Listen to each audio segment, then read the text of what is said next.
Now here on Kiwi on this Friday morning, it's 13 minutes past 8. The Radio Wammo Breakfast. TV on the radio with Hamish Coleman-Ross from stuff.co.nz.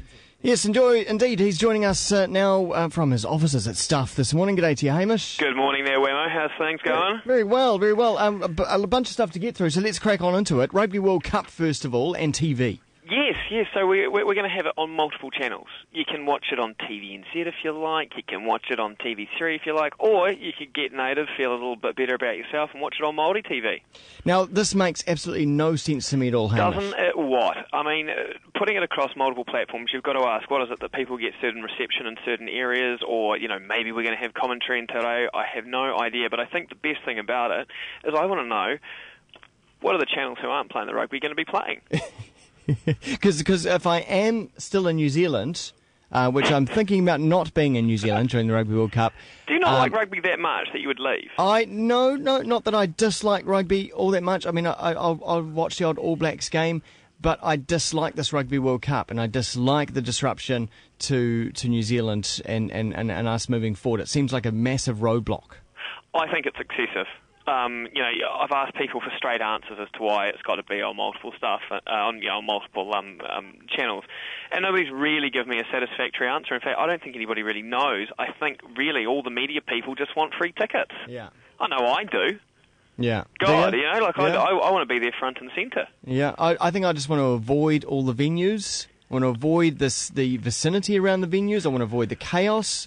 I want to avoid the stupidity. My question is, though, is it necessarily going to rate all that much high? I mean, is it actually going to give any advertiser value for money? Unless you're like an official sponsor that gets put on, all the promotional material as a right.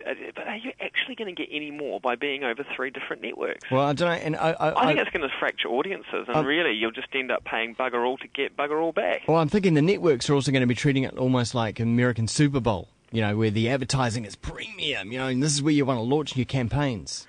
Yeah, and then you've got to ask yourself, how many campaigns are we going to be subjected to? I mean, this is going to be an advertising nightmare. I don't know if you remember, but when we actually lost the bid back, maybe it was 2003, we were going to have in Wellington and stuff. I remember that there's actually a rule about having billboards or advertising that wasn't official within a certain radius of the stadiums, and that actually ruled out an Air New Zealand plane coming into land at Wellington Airport because it would be entering the zone that you had to pay to be in. That's ridiculous. And this is just pathetic stuff. Yeah. But yeah, so look, not a lot to look forward to in that regard. No. I don't think. I'm booking my plane ticket out of here, mate. Just do it. Where are you going to go? Great Barrier. Anyway, that's what hippie, tree hugging Kiwi FM listeners do, don't they? They go to Great Barrier Island. I reckon a non-rugby loving nation would be the first criteria. Maybe we should pick a sport that we're good at. Like the hockey boys are doing all right. Maybe we could become a big hockey loving nation. Yeah. Why not? Something a bit more exciting. All right. Hey, moving on. Close Up versus Campbell. This thing's been going on for years now. And Campbell got given the hard word in January on a summer break. Shape up, or we're going to ship you out. Show costs too much to make, and that's just fine. Well, February was a damn good month. They came and beat Close Up with over 2 million viewers during the month of February, which is just phenomenal. Now, yeah, but these are figures that the different networks pull out to suit themselves, right? Oh, absolutely. But this has actually come through AGB Nielsen, who's, of course, our independent person who does all the counting. And yes, ratings are, again, a flawed system. But as far as it's the only system that we've got to compare them, at the moment, John's is bigger than Sainsbury's. But, okay, so that's Cume, so that's the amount of individual watches throughout the month. Yeah, 5+, yeah. But Close Up has the highest average number of viewers per session. Now, this is true, but the markup for Campbell is so significant in comparison to Close Up that it's a great thing. And I think, where you will happily see Campbell doing his Christmas special. Right, so he's going to last the year. The other thing that really pisses me off is, if we got a bunch of DVDs in here, the office, the other day, and we took them out, and one had a New Zealand movie, and we looked and we went, it's the chick from or the guy from, and no one really knew.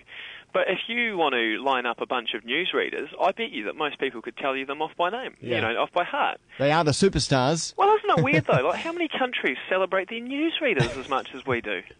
Like, seriously. Yeah. I mean, if you're in the news, suddenly you're an actor, or you can do other shit. And we've seen it happen before. And leading on, that's what bloody Paul Holmes is doing in Shortland Street now. What's he doing? Oh, he's going to be in Shortland Street in drag, pretending to be in a play. It's sort of this weird, introspected media bullshit So crap. he's playing himself? He's playing himself. Okay, in drag? In drag. Right. Because he couldn't just go on and be a patient, or I thought one of the best cameos they ever had was Rachel Hunter, and she walked in and asked if she could get some money for the meter. Yeah. See, that was great. That was really funny. That's a true walk-on, isn't it? Yeah, it was an absolute great walk-on, and it obviously had been hatched over a few cocktails at some inner-city bar. God knows what was popular back in the 90s, but I think it was Hone Ropat that gave her, said, "Oh, here you go," gave her some change, and she, walked back out again. It was great. So I don't know. I felt it was a bit contrived, and again, it's probably more to boost Holmes's profile than anything, He gets around a bit, I find him a bit of a media whore at times. I don't see so much of him. He does the Q&A, I suppose. But Q&A is a great political show. In fact, it's probably our best political TV show we've got. Mm-hmm. But then, he goes and does the doco about pee, because, he's probably the most qualified because, he's the most famous person with a pee-addled child. Yeah. And even then, it was an adopted daughter. It's, I don't know. That's another topic altogether. That's another topic. Let's not get into that. I'll get myself kicked in the head. Let's move on to the US version of Outrageous Fortune. Yeah, I've given it a name. Oh, right. I thought this was Dead in the Water. Okay. No, it wasn't Dead in the Water. It's going to be called Scoundrels. And the most interesting part about this is a couple of the writers from Nip Tuck have come onto it, and they are, of course, I've got a lot of respect for Nip Tuck, especially the early seasons. Like most shows, the shine does start to wear off a bit after fourth season. Yeah, I agree. But, I think that the guys that do write on it are very, very good, and I know that after the disappointment with the British version, that the guys here in New Zealand selling the rights to the show have taken a much more cautious approach in selling the format and tried to retain a bit of say over who gets involved with it. So I think the British version not working has been a big lesson in making sure that this US version does. So Scoundrels is going to be coming along. And of course, interesting little details like what the twins will be called, if you're a big fan. So we're going to have Cal and Logan instead of Van and Jethro. Right. Again, it's an American version. They're going to Americanify the hell out of it. And do you know where it'll be set? Like, what part of the States? I don't actually know. Will it be like Midwest? So would it have to be southern states or something? Or? I think it's going to have the same kind of feel. I guess they've got to find the Bogan version of because I don't know. Bogans aren't really white trash, are they? Well, I mean, because I guess they'd have to go down the trailer park trash type zone. I don't know. I guess maybe trailer park, but then I don't know. Are the Wests white trash?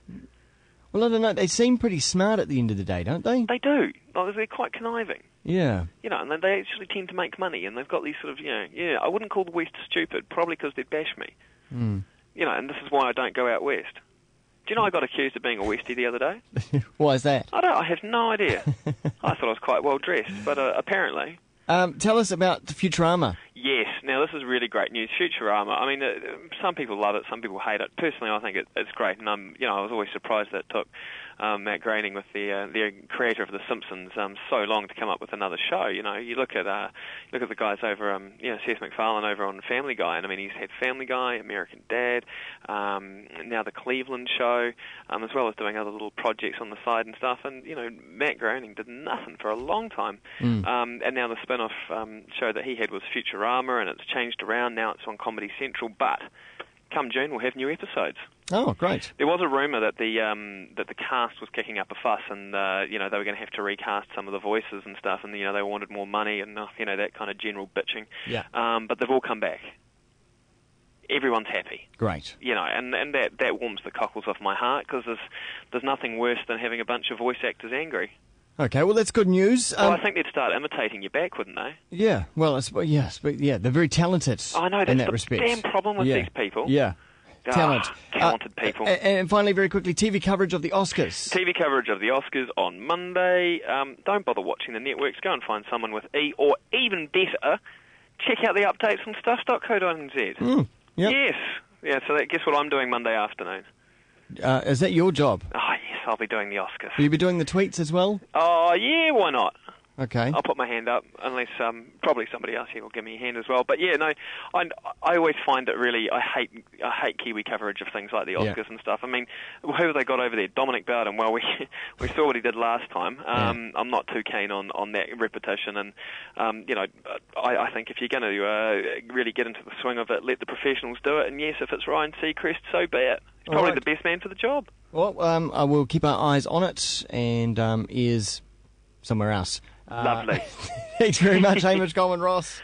Catch you, my friend. Cheers, stuff.co.nz.